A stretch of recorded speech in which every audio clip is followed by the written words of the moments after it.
अफसरों की, ऐसे आईपीएस अफसर जो इन दिनों केंद्र में तैनात हैं, लेकिन उत्तर प्रदेश के अफसरों के दिन अच्छे नहीं चल रहे हैं। यूपी से केंद्रीय प्रतिनियुक्ति पर गए अफसरों के केंद्र में बुरे दिन हैं। उनमें से 2 आईपीएस अफसर पिछले 2 सप्ताहों में वापस लौटाए जा चुके हैं। आपको याद होगा कि पिछले सप्ताह 1989 बैच के आईपीएस अफसर पीवी रामा शास्त्री को केंद्र ने जबरिया वापस यूपी भेज दिया था। तो इस सप्ताह एक और खबर आई कि 1994 बैच के आईपीएस अफसर विनोद कुमार सिंह को केंद्र वापस यूपी लौटा रहा है। अचानक ऐसा क्या हुआ गया कि धड़ाधड़ केंद्र में गए हुए अफसर वापस यूपी भेजे जाने लगे। उनकी प्रतिनियुक्ति की अवधि भी पूरी नहीं हो रही है। कोई 9 महीना रहा, कोई 1.5 साल रहा और उसके बाद उसको वापस कर दिया जा रहा है।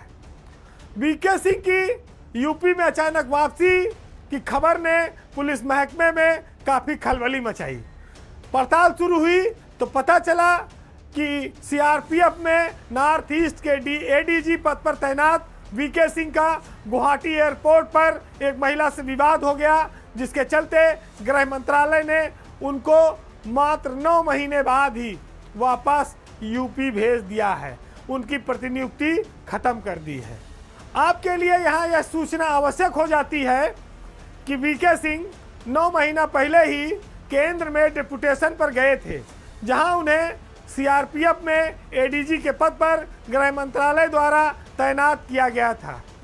लेकिन बीते 16 मार्च को बताया जाता है कि गुवाहाटी एयरपोर्ट पर एक हेल्प डेस्क में तैनात एक महिला के साथ उनके ऊपर छेड़छाड़ का आरोप लग गया, जिसके चलते उस महिला ने एयरपोर्ट अथॉरिटी के अधिकारियों को इसकी शिकायत की और इस शिकायत की जांच गुवाहाटी पुलिस कमिश्नर ने भी की और इसकी रिपोर्ट आसाम के डीजीपी को भी दी गई।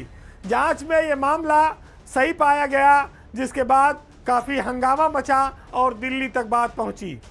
पुलिस के बड़े अफसर का मामला होने के नाते केंद्र ने वीके सिंह को तुरंत वापस उनके पद से हटाते हुए यूपी भेज दिया।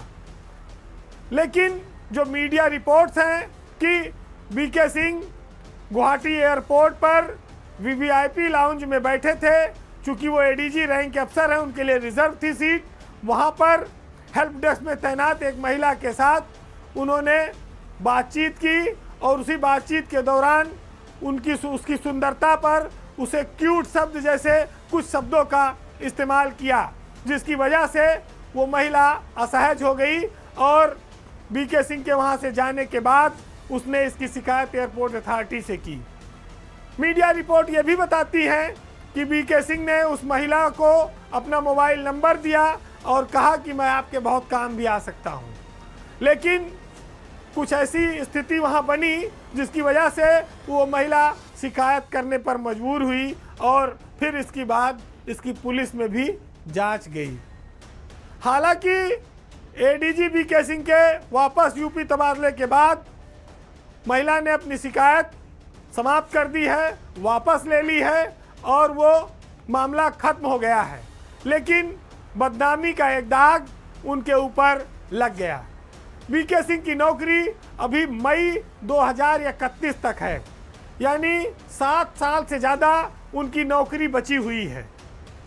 ऐसे में इतना बड़ा दाग लेकर जब वो यूपी वापसी कर रहे हैं तो सरकार उनको किस नज़रिए से देखेगी और आगे उनके लिए किस तरह से पदों पर जाना कितना कठिन होगा, ये सब बड़ी मुश्किल से सवालात हैं और आगे वाला भविष्य कठिनाई भरा होगा। लेकिन जब एडीजी और डीजी लेवल के सीनियर अफसरों पर ऐसी घटना करने की जब आरोप लगते हैं तो ऐसे में सरकारों की भी बड़ी किरकिरी होती है। वो तेज तर्रार अफसरों में माने जाते हैं, लेकिन इस एक्सीडेंट ने उनके कैरियर पर बहुत बड़ा दाग लगाया है। अब ये देखना होगा कि उनका आगे का फ्यूचर किस तरह का होता है। 4 जून के बाद वीके सिंह को लेकर सरकार का क्या रवैया होता है और उनको किस तरह की तैनाती उत्तर प्रदेश में दी जाती है, उससे इस बात का पता चलेगा, संकेत मिलेगा कि सरकार वीके सिंह के ऊपर लगे इस आरोप को क्या मानती है और उसकी नज़र में अब वीके सिंह का भविष्य क्या रहेगा। एक फिल्म में एक